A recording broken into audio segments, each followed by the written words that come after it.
All right, good evening, everyone. I only see 4 attendees here. We'll it's 6 o'clock now, so we can get started in just another minute. It gives some time for people to join here.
Okay, all right, so it's 6:02. We'll go ahead and get started. This meeting is also recorded, so we'll be posting this on our webpage on the project listing for this general plan amendment. My name is Steve Lee, Associate Planner, Project Planner for this, and joining me tonight is Leslie Xavier, our Planning Manager. This community outreach meeting is regarding a general plan amendment of 3 focus area, De La Cruz, Lawrence Station West, and Central Expressway focus area. It's just agenda for tonight here. We start off with some key terms, get a good understanding that will help with these discussions, and then the purpose, why we're here and why we're making these changes. And then we'll move on to the existing and the proposed conditions of the 3 focus area, and then the process, and then we'll end it with Q&A. Before I get started, I just also want to provide clarifications because there were confusions in our notice when we sent out, and this is the map that we use. The confusion was on the Lawrence Stations area, and this Lawrence Station shows the map itself is from our general plan, and it does shows the entire site, but we're only discussing for tonight the west side of Lawrence Expressway. So that's just this purple highlight area here. We're not proposing any changes to the recently adopted specific plan for the Lawrence Station area specific plan. All of that area is the east of Lawrence Station, Lawrence Expressway. And yeah, the other 2 sites here, De La Cruz, far right along the Saratoga Creek, and then the Central Expressway here, separated with several parcels, including this parcel north of the railroad. Okay, so key terms, 3 key terms to keep in mind. First is the focus area. What that is a area anticipated for redevelopment to implement the general plan. There are several areas, as you see in the previous map, and these are areas anticipated for either concentration of redevelopment for future implementations of the general plan. Next is the general plan land use designations. These are projected land use that implements the future phases of the general plan. As you know, our general plan is broken up in 3 phases, phase 1, 2, and 3, in a different durations. One's 2010 to 2015, and then we're in the end of 2015 to 2023, and final stage is to phase 3, 2023 to 2035. So eventually these land use designations would change from whatever was the origin of this general plan to what the final outcome is anticipated for phase 3. And last terms to keep in mind is the zoning district. So the zoning district is an implementation tool that provides specific development standards such as heights, setbacks, permitted and conditional use for each of the parcel. This helps all the existing and proposed zoning districts should be consistent with the general plan, land use goals and policy whenever a project comes in and try to redevelop the site. Okay, so keep that in mind. Just to wrap it up, focus areas, the boundaries that are anticipated for development to implement the general plan, and in there throughout the cities, and in those focus areas there are land uses. And the zoning district is what we implement now, standards like heights and setbacks. So with that, let's move on to why we're here. The purpose of this is why are we changing these land use now? There are three reasons here. First is state law changes. A lot of state law changes recently. I gave two examples here, Assembly Bill 3194 and State Bill 35. Both would allow, have provisions that allows you to move forward, changing, expedite the rezoning process to just implement as the general plan land use, whatever that is at the time. So we're moving, trying to address that and moving ahead of it, and trying to make sure that we have general plan land use that we want to get to have development built out. So with that, we're also, as you may be aware, that we're doing the zoning code update, and as part of the zoning code update, we're trying to propose zoning districts that would implement the general plan. So part of this outreach is to see if do you agree with us on changing the general plan for these areas? If so, then the zoning code should implement those general plan, and we'll go over what they are right now and what we anticipate to change. And the other reason is the land use transitions. That's what's happening in reality, right? There's a lot of development over the years that go ahead of the general plan phase, and some that are not anticipated in the general plan phase 3. And these concentrations of housing transitions that is elsewhere from the focus area makes us rethink where our land use should be. And so, we have a goal to keep those industrial and office uses concentrated, because some of them already been converted to housing. Now I can show you a better idea of that in the next slide here. So the focus area in questions and other focus area is on the map on the right here. We have three focus areas that we're focusing on this discussion, but there are others to the north, Tasman East, the Great America Parkway, and the El Camino Real here in pink, downtown as well, and the Stevens Creek. So the map to the left is our existing general plan land use, and it's circled here in orange are areas that were changed and not anticipated in the focus area of the general plan when we created the plan in 2010. Starting from the very top is related. As you know, that's a huge development that's has introduced a lot of housing in this area. And then we have a project here to the left as Kylie is in the process, but also not anticipated as a focus area, and now converting offices to housing. Also, we have in the middle here potential Freedom Circle specific plan area, but also a development recently approved at Gray Star here that will bring more housing in this area. And then, of course, the Santa Clara Square. Yes, it was part of the anticipated area in the focus area, but it went ahead and implement something from phase 3 that's already built now and occupied.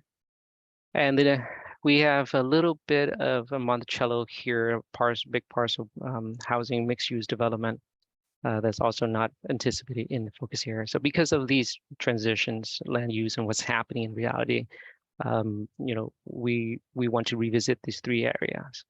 Okay.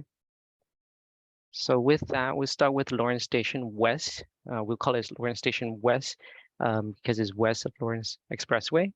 And the site, just some profile here, it's a 61 acre, or a little bit over that, with 15 parcel.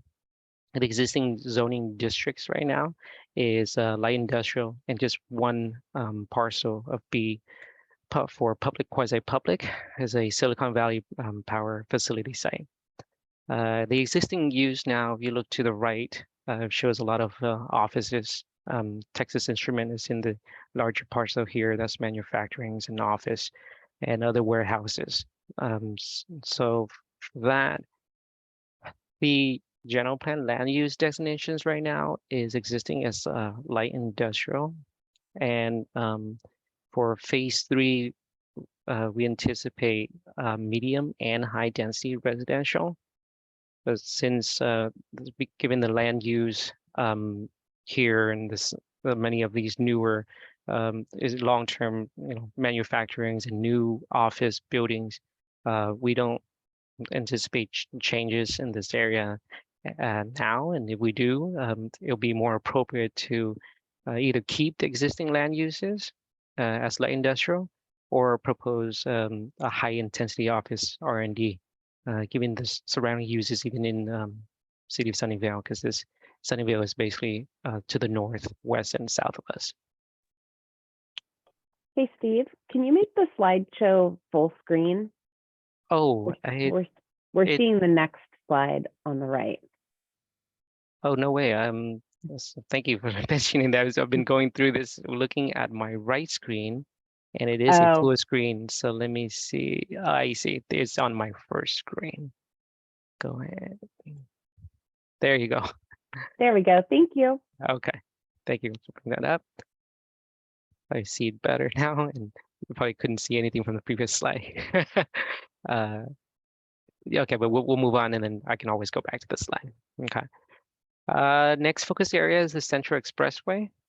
This one here is 98 acres, 30 parcel, mainly light industrial and actually light industrial, no heavy industrial. Sorry for that, and just one PD zoning district there. Existing use mostly warehouse. You got data centers and a lot of offices in this area. So.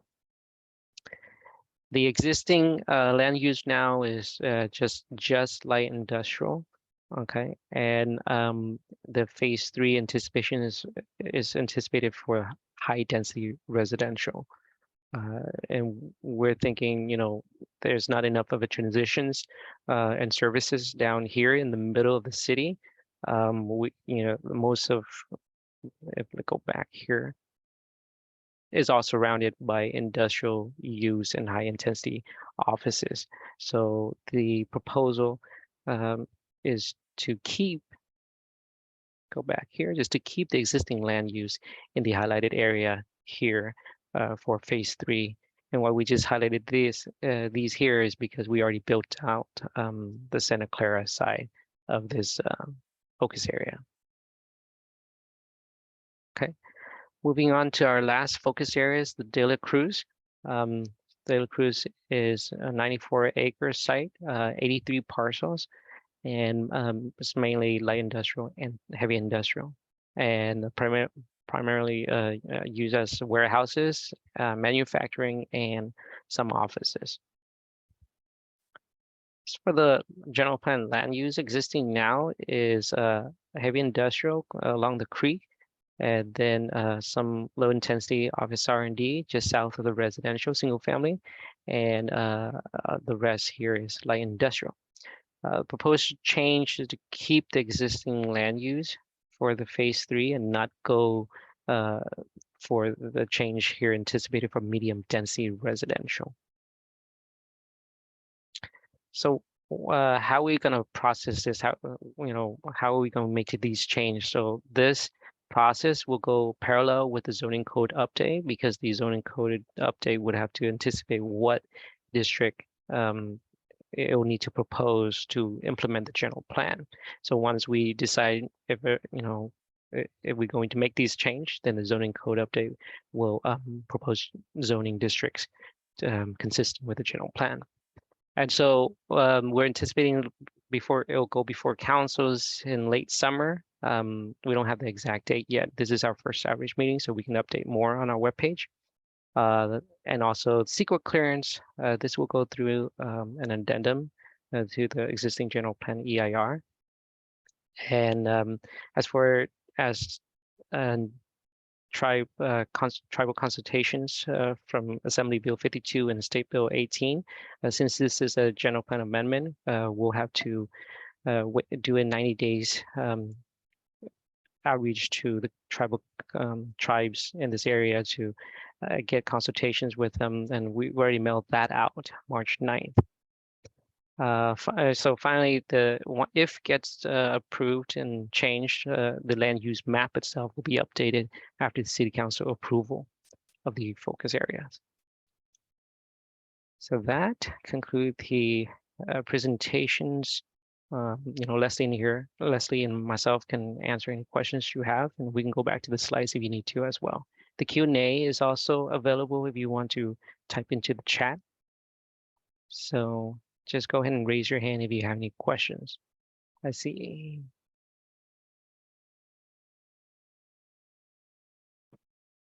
Nobody? Nobody. On the Q&A. Maybe we'll give people a minute to type something in if they want. Sure. In the chat, in the Q&A. No pressure. Yeah. And, if you don't have questions now, I see one, but if you don't have questions now, here's my contact. You can reach out to me and just send me questions later as well. So we have from Betsy. You're unmute. Go ahead and ask your question. Hi, good evening. I wanted to say that I'm generally in favor of putting more housing in Santa Clara, especially where there's underutilized, industrial kinds of space. I am wondering, a lot of the areas that you highlighted are crisscrossed by big, busy streets. So I saw Central Expressway, Lafayette, Great America Parkway, and so on. And I know that we're trying to encourage, mixed use walkable communities going forward.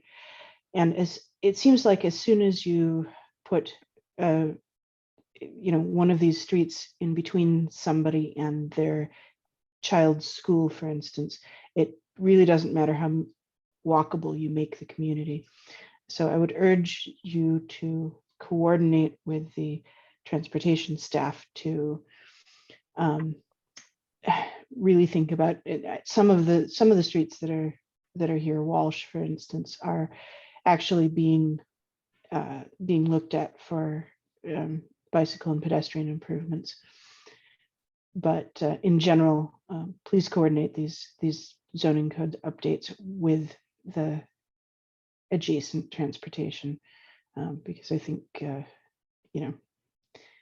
nobody wants to live next to a freeway, and as soon as you do, you have to have a car to live there. Okay. So thank you. Thank you, Betsy.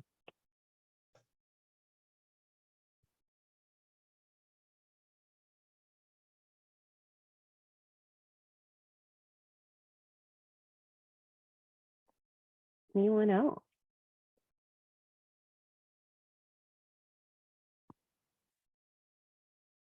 I don't see anything in the Q&A as well.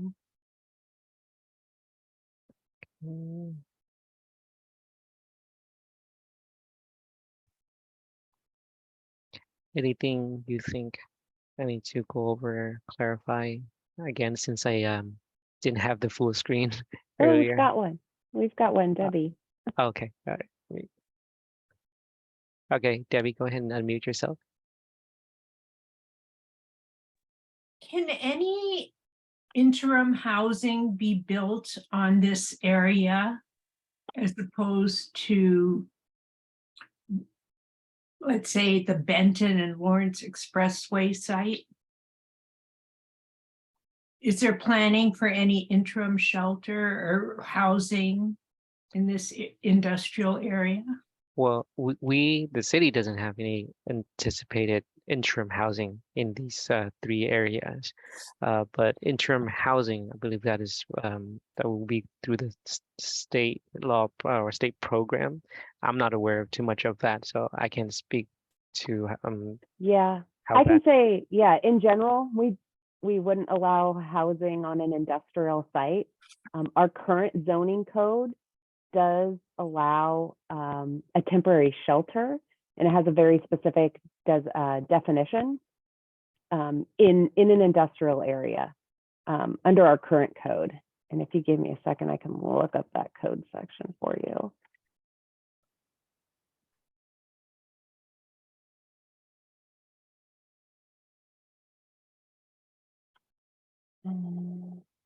So in our light industrial zoning district, with a conditional use permit, someone could put an emergency shelter, locate an emergency shelter there, and there's a specific definition for an emergency shelter. It is housing with minimal supportive services for homeless persons, limited to 6 months or less.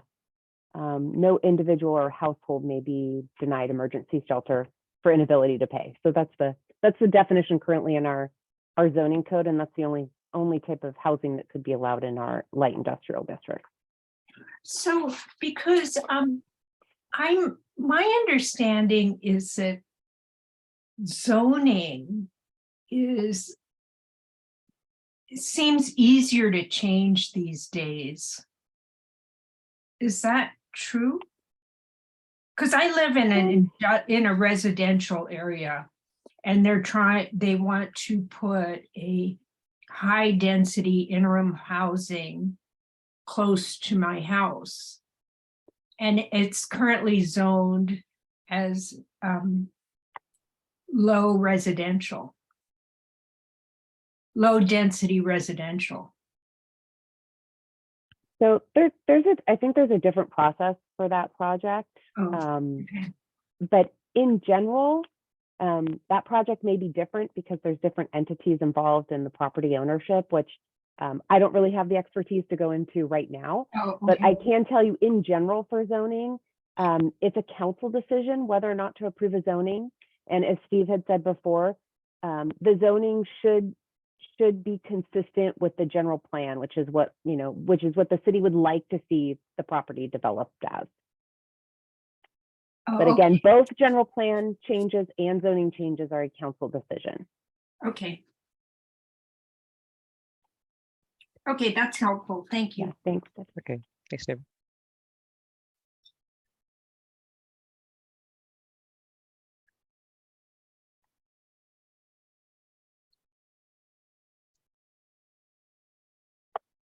Anybody else?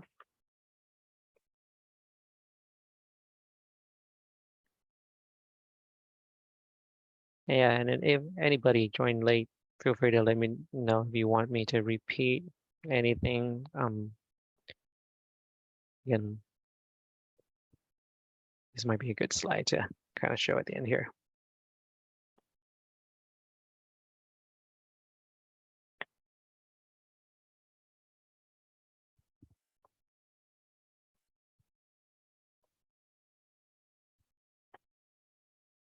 All right. Yeah, and these were the topics it went over.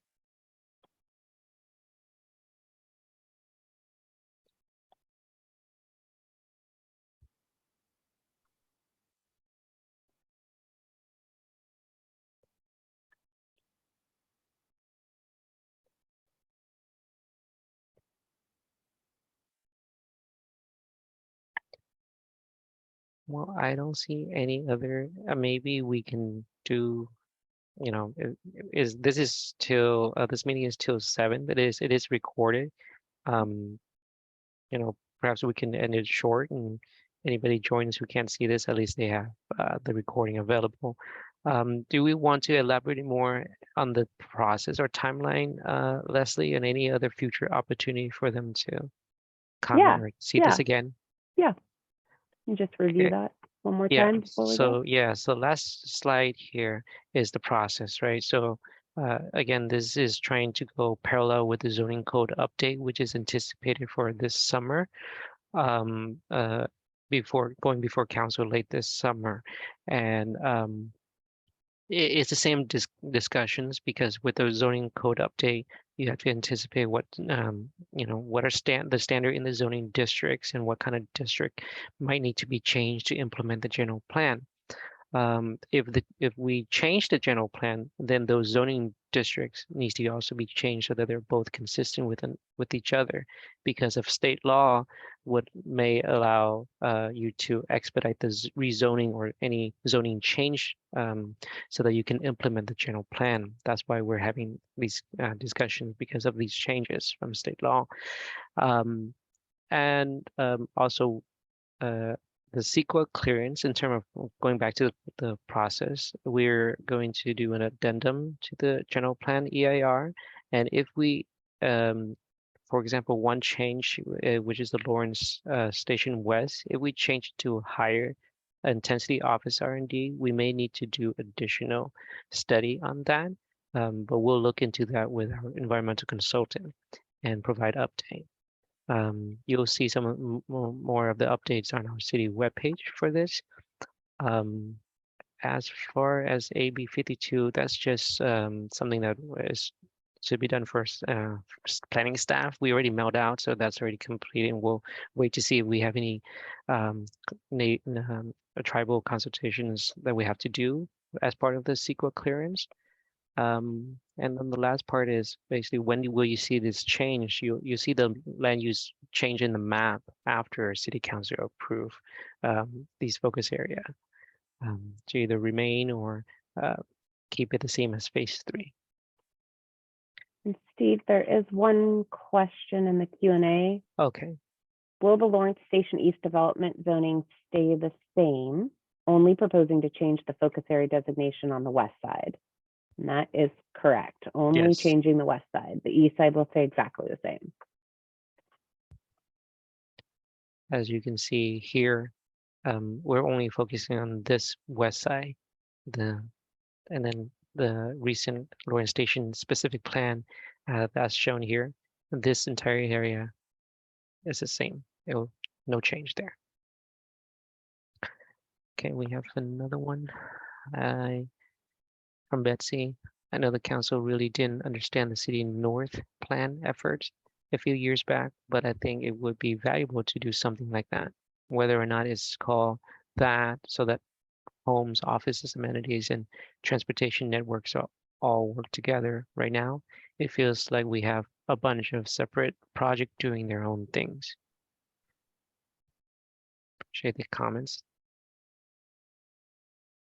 I don't know what the city north plan was. Is that related? What is city north? Well, I Do you don't know? know for sure, but in the past, there's the North Bay, which is everything north of 101, but I'm talking about way past. Yeah, and I'm not sure if there's a nickname here for the Okay. north. I'm just gonna city let north.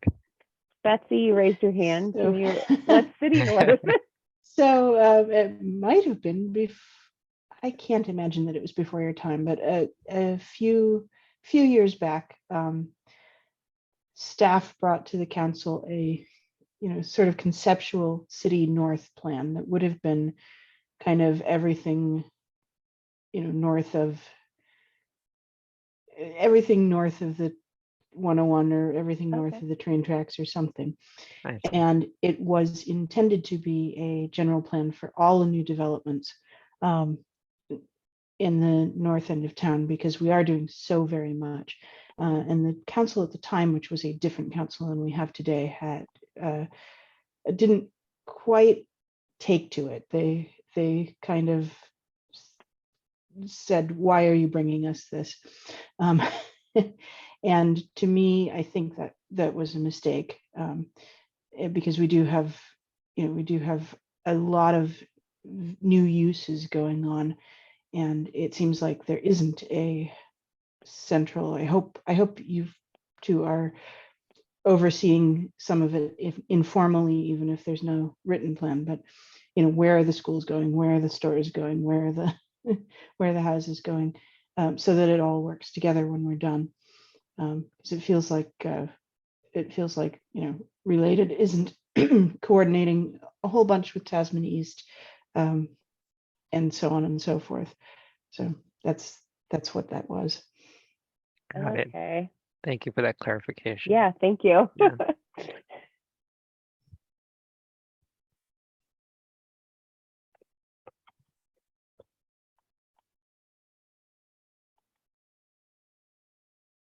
All right. Okay, I don't see any other hands or questions in the Q&A.